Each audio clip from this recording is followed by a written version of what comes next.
to the very last episode of Film at Bay, the show that brings you insight into filmmakers in the Bay. Over the past 12 weeks, we have spoken to many experienced as well as emerging filmmakers in and around the Bay. In today's episode, we will show you highlights from these interviews. The most challenging thing is making either film or television series. Is there are various aspects that you have to kind of take care of. And if I take two examples, there are two productions, John Ross and African Adventure and Barney Benato. Now these were particularly challenging for these reasons. We were working on water for John Ross. Now we never went to sea to shoot the shipwreck, but we had to recreate a shipwreck. Now the thing about recreating a shipwreck is, we're not Hollywood, so I had to use a farmer's reservoir in where was it, Rustenburg. It was 30 meters across. And what we had to do was to make chutes, and those chutes released a huge amount of water, and we shot this at night. But it took a huge amount of planning because, South African directors, we've become masters of compromise because we simply don't have the money. So there was a lot that had to go into this. And in order to shoot this, what I did was, I did a very complex storyboard at the time, which, I don't know whether you can see it, but I had to try and work out all the elements of the scene. So I went to a fair bit of detail. And the thing about it is that it's a matter of sharing information with other people, with the rest of the crew. So I planned it very, very carefully. And that was a huge challenge to actually pull that off, and we actually did pull it off fairly successfully. Then the other one was Barney Benato, and we had to recreate the diggings where the Kimberley Hole is now. We had to recreate the early stages of the diggings. So what I did there, now at that stage there was something between 20 and 50,000 miners on those diggings. I had 90 extras. So this is the diggings that we recreated. This is the early stage of the diggings. So we went to an old quarry and dressed it. I even had cutouts of people on the horizon with shirts on, so they could flap in the breeze to try and add the number of people. But what we did was we put a huge amount of smoke and dust into the picture. The funny part, this is this kind of paradoxical situation when you're making movies. You might have what seems to be a very simple script or in a very simple situation, and you might think, oh, well, that's going to be a breeze. Turns out to be the toughest film you've ever shot. Or it might be a very complex film with lots of digital effects and stunts, and it might be the easiest thing you've ever done.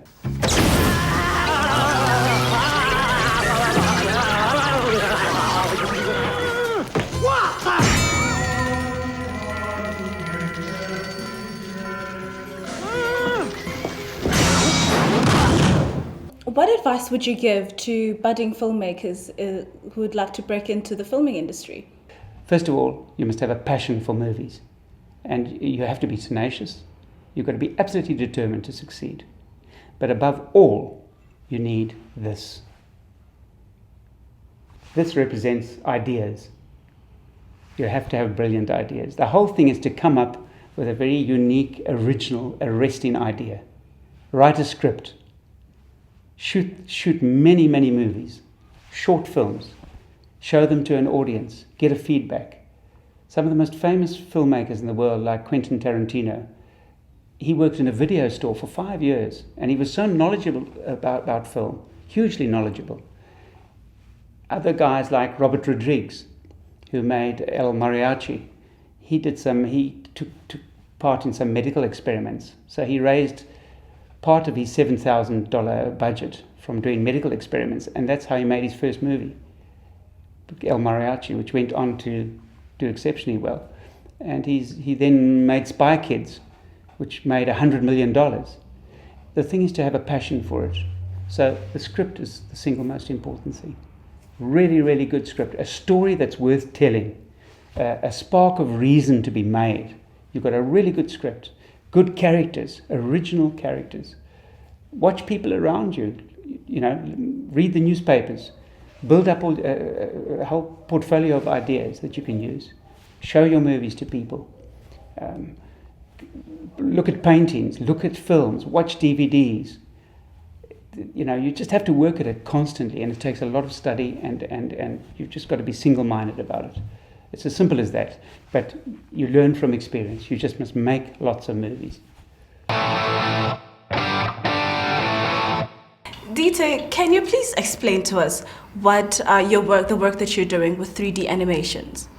Okay, the filmmaking process for computer-generated movies is quite a long and involved process. So what we're looking at doing is making the early steps that involve pre-visualization and animation a lot easier. So one of the ways that we are trying to make this easier is by making use of the Microsoft Connect, so that we can have a cheap version of motion capturing, so we can directly capture animation from that. The other types of projects that we're looking at is by taking storyboarding pictures and converting those directly into 3D models and camera positions. Thank you, Dieter. Now we speak to Timothy Potgieter, one of the students working on this groundbreaking project. Welcome, Timothy. Thanks. So, what exactly do I have to do? Okay, well, my project is called 3D puppeteering for Blender using the Kinect. Okay, so now that is a mouthful, but to break it down, I'm basically focusing on the field of 3D animation. Okay, so the point of my project was to make it a bit more easier, a bit more intuitive to be able to animate 3D models. So what my project is using more natural methods, such as your body movements, to animate instead of using the conventional ways of doing things where someone sits behind a desk and clicks for hours trying to figure it out. So the clever part is that the Microsoft Kinect comes in and it can see your whole body, and it can track your movements, and it can turn those movements into virtual movements of the 3D model. If you move your right arm, then his right arm goes up there.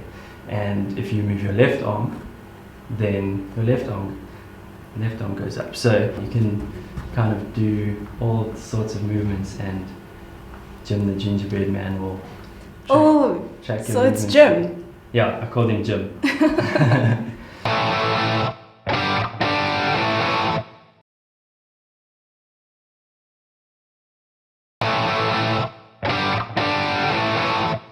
Welcome back. Sit back and enjoy some more highlights from the past season. About 4 years back, we selected the film industry specifically, and that's where we're going to focus on to grow that one, because we felt that in the creative sector that will be the most where we'd like to make an impact, because it brings together quite a number of artists of different genres in together.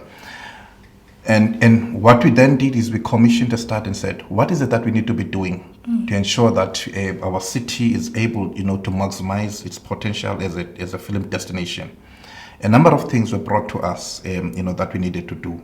And I think I'm quite happy to say that since then we've been able, to systematically begin to put in place those building blocks that will place Nelson Mandela Bay in the next 5 to 10 years as a film destination going forward.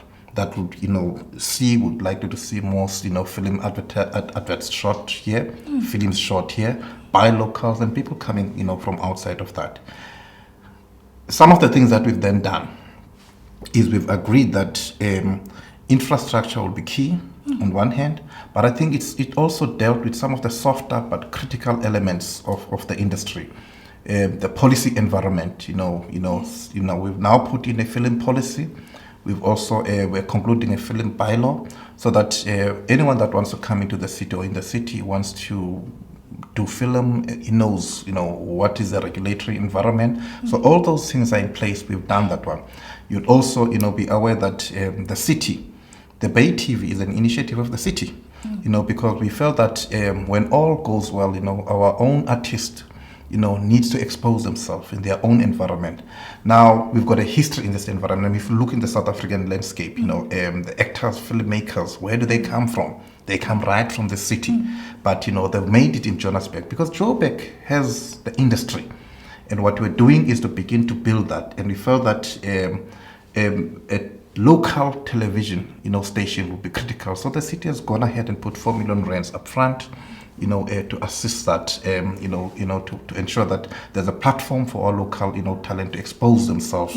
And we're happy to see now, Bay TV is now part of a national platform, and therefore we believe that we are getting there.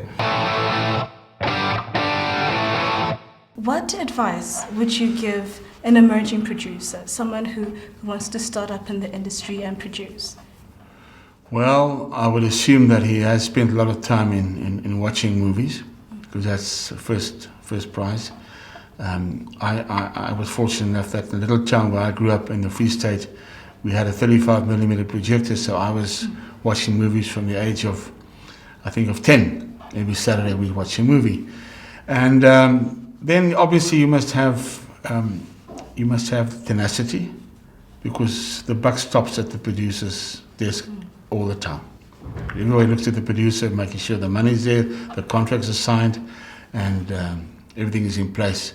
So tenacity, and I think a very important part of being a successful producer is that you must have people skills. Because every time you go into a product, into a movie, you work with, by and large, with 20 to 30 different people. And you have to put them together in a team that works towards one objective. And that objective is to make this movie as successful as possible, with at least problems as possible. And at the end of the day, when the movie's finished, everybody says goodbye to each other, hoping to see each other again, and not the other way around. Let's have a look at Chalk Ghosts, a PSA that was nominated for a number of awards. I was a beautiful sandy beach, and you were running on my legs. I cut you a slim, thin stalk of wheat, made you breakfast of scrambled eggs.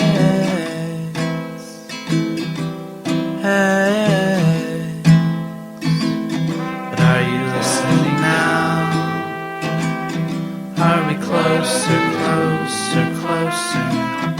I'm always forgetting words. Not kidding, no sir, no sir. I think the main focus was to really convey that idea of a young child missing his mother. And I think as an orphan, that would be quite devastating. You're growing up in this world and you're completely overwhelmed by everything, and the one thing that you do want is your mother's love, and just a hug. So I think in terms of the concept, that was really the strong core of the concept. And I really focused on that, and I think that's why also the reveal shot at the end was so important, to convey that drawing in a particular way that the viewer can actually see what's been drawn and how the character interacts with the drawing.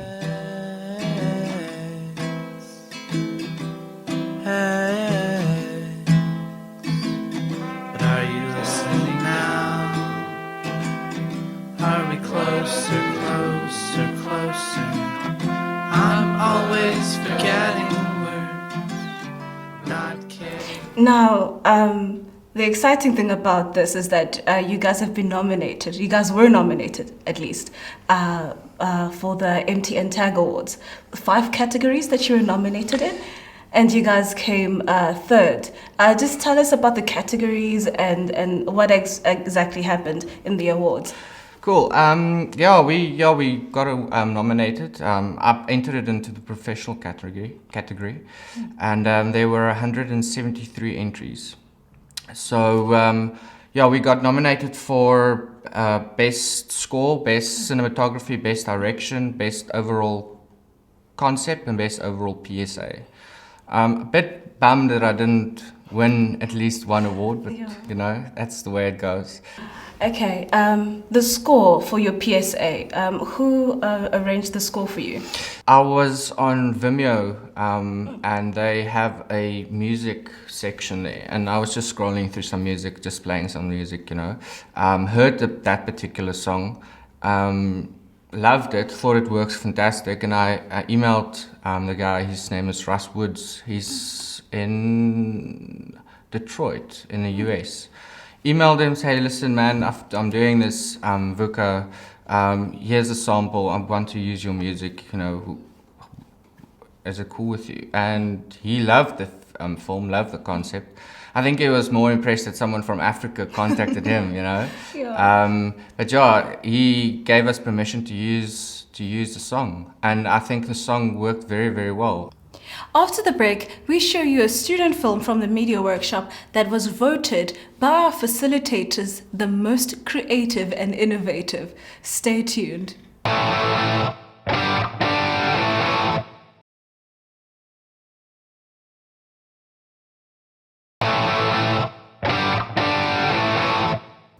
Welcome back. Now we will show you a film that was voted the most innovative and creative by the Media Workshop facilitators.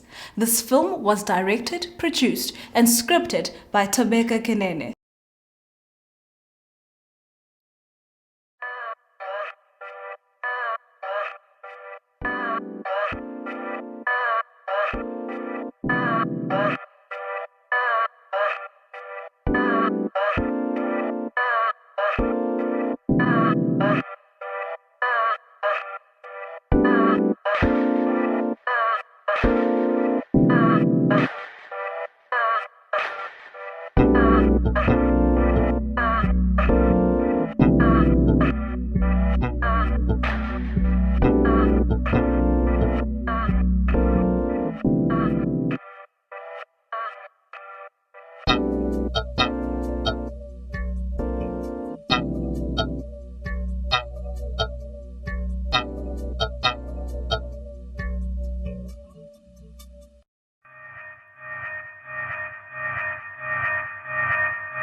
child back.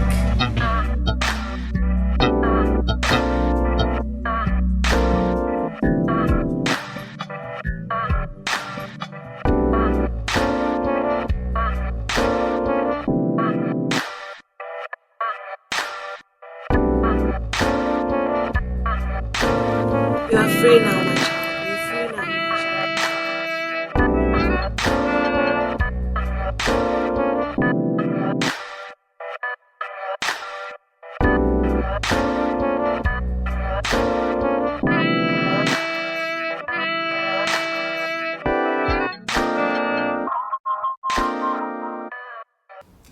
Toby, we just had a look at your film, and it has been hailed as the most creative and innovative film here at the Media Workshop. Can you just tell us what you ran through when you came to the process and the concept in making your film? Well, at the Media Workshop, they told us that we had to produce a 5-minute short film, and they gave us a theme centered around Money Talks. So I thought Money Talks, a silent movie on capitalism, and that's how I started from there. I began doing research. I asked people what do they think of capitalism or money, or could they tell me a story from them that of the effects of money in their lives. So, yes. What have you learned creatively in making this film? I learned to unlearn the things that I've learned about film. But what I've also learned at Media Workshop is that shortlists are the best friend of directors. They're very important. It's one thing to have the vision, and it's another to be able to communicate your vision with the people you have to produce it with. So, yes. Can you tell us where your musical score came from for your film? I worked with Nhlanhla Mngadi. Nhlanhla Mngadi is a composer from Rhythm Ebony, Children Unlimited. He's based in Johannesburg. So it was quite a toll working with him on this 5-minute, because it's not a child's play, as he put it, working on a score for a film. You have to think in terms of visual. You have to think how to interpret that visual into music. So it was quite hard, but hey, we did it. Thank you so much for joining us, Thobeka, and we're for having me. hoping all the best for the future endeavors. Thank you. Well, this is our very last episode of Film at Bay, and everyone from the Media Workshop would like to thank you for all of your support and watching our show. You can still contact us by liking our Facebook page, The Media Workshop, or email us at info@themediaworkshop.co.za. But from me, until next time, goodbye and God bless.